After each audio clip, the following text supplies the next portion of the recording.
ఓం గం గణపతయే నమః. ఓం శ్రీమాత్రే నమః. ఓం శ్రీ గురుభ్యోం నమః. మా ఆది ఆస్థాలను చూస్తున్న మీ అందరికీ పేరు పేరున నా హృదయపూర్వక నమస్కారాలు.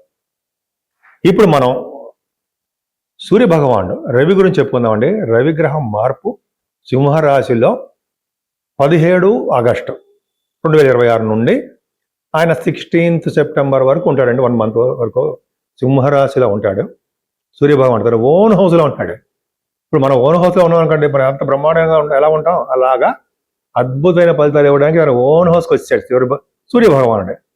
సో 12 రాశుల వారికి అంటే మేషరాశి నుండి మీనరాశి వారి వరకు కూడా సూర్య భగవానుడు ఇచ్చే ఫలితాలు ఎలా ఉంటాయో ఇప్పుడు మనం తెలుసుకోబోతున్నాం.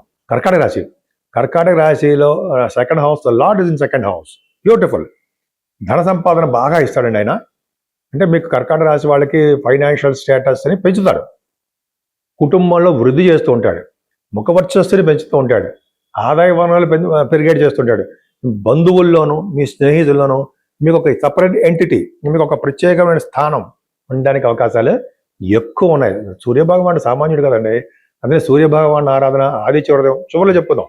అవి చేయడం వల్ల మరింత శుభఫలితాలు పొందుతారు.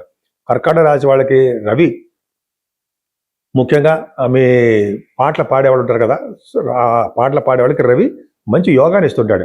యాంకరింగ్ వృత్తిలో ఉంటారు వాళ్ళకి. అలా ఎలా ఉన్నా సరే ముఖ్యంగా ఆదాయ వనరులు పెరిగేట్ చేస్తుంటాడు. పైగా ఆయన అష్టమ స్థానం చూస్తున్నాడు. అష్టమ స్థానం చూడడం వలన ఆయుర్దాయాన్ని ఇస్తాడు. అష్టమ స్థానం చూడడం వలన ఆయుర్దాయం ఇవ్వడము, సడన్ గెయిన్స్ ఇవ్వడము, కొద్దిపాటి అనారోగ్య సమస్యలు ఉంటే వాటి నుంచి బయటపడేటి చేయడం చేస్తుంటాడు. సూర్య భగవానుడు నమస్కార ప్రియుడు, అలాగే ఆరోగ్య ప్రదాత అని చెప్తూ ఉంటాం.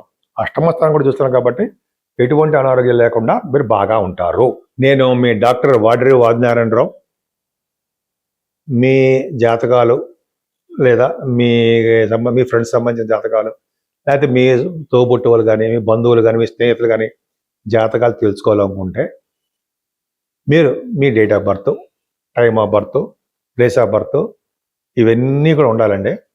అంతేకాకుండా చాలా ప్రాబ్లమ్స్ ఉంటాయి మనకి జాతకంలో. అంటే ఉద్యోగం విషయంలో కానీ, స్టాంపింగ్, విదేశాల స్టాంపింగ్ అవ్వడం కోసం కానీ, లేకపోతే వీసా రావట్లేదనో, అదే పెళ్ళిళ్ళు కావట్లేదనో, ఇలా కొన్ని చాలా కాంబినేషన్స్ ఉంటాయండి జాతకంలో. మీరు మీ జాతకాలు తెలుసుకోవాలనుకుంటే నాకు అంటే మా ఆది ఆస్ట్రాలజీకి సంబంధించిన కింద నంబర్ ఉంటుందండి. 7075389589 7075389589. ఆ నెంబర్కి కాల్ చేస్తే మీరు నేనే మాట్లాడతాను, ఎవ్వరు మాట్లాడరు. వేరే వాళ్ళు మాట్లాడితే ఇంకో విధంగా ఉండి మనకి కమ్యూనికేషన్ గ్యాప్ వచ్చేస్తుంది. నేను స్ట్రైట్గా మీతో మాట్లాడుతూ ఉంటాను. ఒకవేళ నేను కనుక ఈ షూట్స్లో ఉంటే నేనే మీకు ఫోన్ చేస్తానండి. లేదా మీరు వాట్సాప్లో మెసేజ్ పెట్టినా చాలు, నేను తప్పకుండా మీకు రెస్పాండ్ అవుతాను. ఖచ్చితంగా జాతకంలో మొత్తం పరిశీలన ఉంటుందండి. జాతకం ఒక పాయింట్ చెప్పడం, అర పాయింట్ చెప్పడం ఉండదు. ఆల్మోస్ట్ 20 minutes వరకు చెప్తూనే ఉంటాను. ఎందుకంటే ప్రొఫెషనల్గా నేను కొద్దిగా గొప్ప చదువుకున్న వాడినే. అంటే సిఎంఈ అంటాం కదా, కాస్ట్ అండ్ మేనేజ్మెంట్ అకౌంటెంట్. నేను cost and management accountant, qualified cost accountant. At the same time నేను సింగరేణి కాలేజ్లో కూడా కాలరీస్ కొత్తగూడెంలో కూడా 34 years చేశాను. సీనియర్ అకౌంట్స్ ఆఫీసర్గా రిటైర్ అయ్యాను. సరే అది పక్క పెడదాం అనుకోండి. మీకు వాస్తు రీత్యా కూడా మీకు ప్రాబ్లమ్స్ ఉన్నా, సపోజ్ నేనున్నాను, నా వాస్తు నా ఆది నాకు ఏ కలిసి వస్తుంది, వెస్ట్ సైడ్ అంటాం, అంటే పడమర ముఖం నాకు కలిసి వస్తుంది అని చెప్పుకుంటాం. అలాగే ఎవరికి ఏ పేరు కలిసి వస్తుంది, వాస్తు రీత్యా హౌస్లు ఇంపార్టెంట్ అండి. అంతే తప్ప నక్షత్రాల ప్రకారము అనేది నేను విన్నగా ఎక్కడ చూడలేదండి. మనం ఉన్న పేరులో మొదటి అక్షరం ఏముందో అదే చూస్తాం. ఎందుకంటే విదేశాల్లో కూడా నాకు కొంతమంది ఫోన్ చేశారు యుఎస్ నుంచి, నక్షత్ర ప్రకారం కూడా చూస్తారు కదా గురుగారు అన్నారు. అదేం కాదండి చెప్పి అదే ఆ పక్క పెడదాం అనుకోండి. మీకు వాస్తు రీత్యా కూడా ఏదో చిన్న చిన్న డౌట్లు ఉన్నా, అదే ఏదైనా మేజర్ ఉన్నా నాకు ఫోన్ చేయండి. తప్పకుండా నేను ఎందుకంటే దీంట్లో కూడా వాస్తులో కూడా ఉన్న కొద్దిగా అనుభవం ఉన్నవాడినే. సో మీకు ఏ అవకాశం ఉన్నా చెయ్యండి, తప్పకుండా ఫోన్ చేస్తే నేను తప్పకుండా చెప్తాను. సరేనండి. ఇప్పుడు మనం సూర్యభగవాను గురించి చెప్పుకున్నాం. అసలు 12 రాశుల వాళ్ళు మరి పరిహారాలు ఏం చేసుకోవాలి, ఎవరికి పూజలు చేయాలి, ఏం చేస్తే బాగుంటుంది అని చెప్పుకుందామండి. 17వ తారీఖు నుంచి సింహరాశిలోకి మారుతున్నాడు రవి. అంటే 12 రాశుల వారికి కొద్ది గొప్ప మంచి ఫలితాలే ఇస్తున్నాడు. కొంతమందికి మాత్రం లిటిల్ బిట్ చెడు ఫలితాలు ఇస్తూ ఉంటాడు. అసలు ఏ పూజ చేసుకోవాలంటే ఫస్ట్ 17వ తారీఖుని నాగపంచమి వస్తుందండి. ఫస్ట్ వినాయకుడు ఎలాగో తప్పదు, మన వినాయకుడు ఖచ్చితంగా పూజ చేసుకోవాల్సిందే, గరిగితో పూజ చేసుకుంటాము. తర్వాత నాగపంచమి ఉంటాయి. నాగపంచమి అనేది ఒక విశేషం.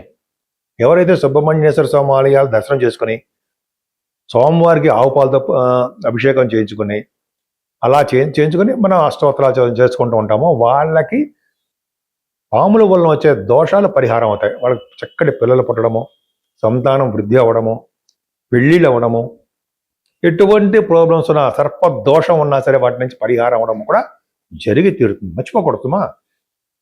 సరే, మరి ఈ వారంలో ఈ నెలలో కూడా మనకి వరలక్ష్మి శుక్రవారం అమ్మవారు కూడా వస్తా ప్రభావం ఉంటుందండి. అంటే లక్ష్మీదేవుని కలవ పూలతోనూ ఎర్రని పుష్పాలతోనూ వీలుంటే మారేడు దళాలతోనూ పూజించడం వలన స్థిర లక్ష్మి మీ ఇంట్లో ఉండడానికి అవకాశాలు ఎక్కువ ఉంటాయి. ఇంకోసారి చెప్తానంటే, మన ఇంట్లో లక్ష్మీదేవి అష్టోత్తరాలు చేసుకుంటే మన ఇంట్లోనే చేసుకుంటాం. మనం లక్ష్మీదేవిని మగవాళ్ళు కూడా చేసుకోవచ్చండి, ఆడవాళ్ళు చేస్తున్నా మనం చూసా చాలు. ఆ రోజు వరలక్ష్మి శుక్రవారం కానీ ప్రతి శుక్రవారం కానీ అమ్మవారిని, లక్ష్మీ అమ్మవారిని పూజించడం ఎలాగా? మల్లె పువ్వులతో కానీ, ఎర్రని పుష్పాలతో కానీ, మారేడు దళాలతో కానీ, కలువ పువ్వులతో కానీ పూజించడం వలన అమ్మవారు స్థిరంగా విష్ణు సహితంగా అమ్మవారు మన ఇంట్లో ఉండి తీరతారు. అసలు సూర్యభగవాను గురించి చెప్పుకుందాం. సూర్యభగవాను నమస్కార ప్రియుడు. మనం పొద్దున్నే లేచి మనం బయటికి వెళ్ళడానికి అవకాశం ఉండదు అనుకోండి, కొంతమందికి అవకాశం వాళ్ళు సూర్యభగవాన్ని ఇలా దండం పెట్టుకుంటాం. ఎర్రని పుష్పాలతో అర్ఘ్యం ఇవ్వాలి స్వామికి, మనకి కుదరదు. సరే, మరి ఏం చేసుకోవాలి? ఏం లేదండి, మన ఇంట్లోనే ఆదిత్య హృదయం ఒక్కసారి చదవండి. ఆదిత్య హృదయం ప్రతిరోజు కూడా చదవడం చాలా మంచిది. ఆదిత్య హృదయము, సూర్య నమస్కారాలు, అలాగే హ్రీం ఓం హ్రీం సూర్యాయ నమః, ఇవన్నీ మనం ఆదిత్య హృదయం ఇవన్నీ చదవడం కుదరదు. మరి ఏం చేయాలి? మరి నాలాంటి వాడికి ఎలా అంటే, కొద్దిగా నాకు బిజీగా ఉంటాను, ఆఫీస్ ఆడవిడే ఉంటుంది, ఎట్లాగంటే మనం ఎర్లీగా వెళ్ళిపోతూ ఉంటాం మనం అనుకుంటాం కదా. అటువంటి వాళ్ళకి ఓం HREEM హ్రీం, ఇది బీజాక్షరం. సూర్యాయ నమః, ఓం హ్రీం సూర్యాయ నమః, ఓం హ్రీం సూర్యాయ నమః. క్లీం కూడా పెడదాం. ఓం హ్రీం క్లీం సూర్యాయ నమః అంటే కోరికలు నెరవేరుతాయి. క్లీం అంటే క్లీం బీజాక్షరం. హ్రీం KLEM క్లీం సూర్యాయ నమః.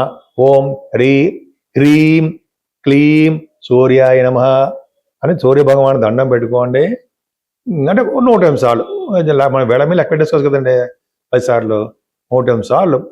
అలాగా ఏదో ముక్కుబడిగా కాదు, ఆ స్వామి మీద భక్తితో చేసుకుంటే ఆయన మీకు కోర్టు కేసులు కానీ, లా రిలేటెడ్ సంబంధించిన ఏమైనా విషయాలు ఉన్నా వాటి నుంచి కానీ, పెళ్లి సంబంధాలు కుదరట్లేదు, భార్యాభర్తలు విడిపోతున్నారు, దూరంగా ఉండిపోతున్నాం మేము అనుకున్నా సరే వాళ్ళందరూ కలుస్తారు.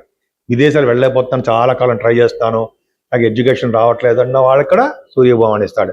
మా నాన్నగారికి ఒంట్లో బాగుంటలేదు అయ్యో అంటే నాన్నగారిని కూడా కాపాడతాడు. అలాగే అన్ని ఆస్పెక్ట్స్లో సూర్యభగవాన్ కాపాడతాడండి. పైగా సూర్యభగవాన్ దేవాలయాలు పరిశుభ్రం చేసిన వాళ్ళకి వచ్చే జన్మలో మంచి రాజయోగం కలుగుతుంది అని చెప్తున్న శాస్త్రం. ఓడవడం కానీ, అది జస్ట్ తొడవడం కానీ, సూర్యభగవాన్ దేవాలయాలు మీకు వీలుంటే వెళ్ళండి. ఏ దేవాలయం సరే, సూర్య భగవాన్ దేవాలయాలు నేను చూశాను, చదివాను, మా గురుగారు కూడా చెప్పారు. సూర్య భగవాన్ దేవాలయాలు పరిశుభ్రం చేసిన వాళ్ళకి వచ్చే జన్మలో మంచి రాజుగారి కొడుకు అదే పెద్ద మంచి వాళ్ళ పుత్రుల్లో పుడుతుంటాం. కొంతమందికి జన్మే ఉండదు అనుకోండి, కానీ మరిజన్మ ఉంటే మాత్రం మంచి యోగవంతంగా పుడతాము. అందుకే గుడి శుభ్రం చేయాలంటారు. గుళ్ళల్లో ఎప్పుడు కూడా ఎక్కడ పడితే అక్కడ పడేయకూడదు అని మీకు తెలియదు అనుకోండి. శుభ్రం చేస్తూ ఉంటే ఖచ్చితంగా బాగుంటుంది. సరే, ఇవన్నీ పక్క పెడితే సూర్యభగవాన్ ఆరాధన చాలా మంచిది. నమస్కార ప్రియుడు, ఆరోగ్యప్రదమైనటువంటి సూర్యభగవాన్ని మనం దండం పెట్టుకుందాం.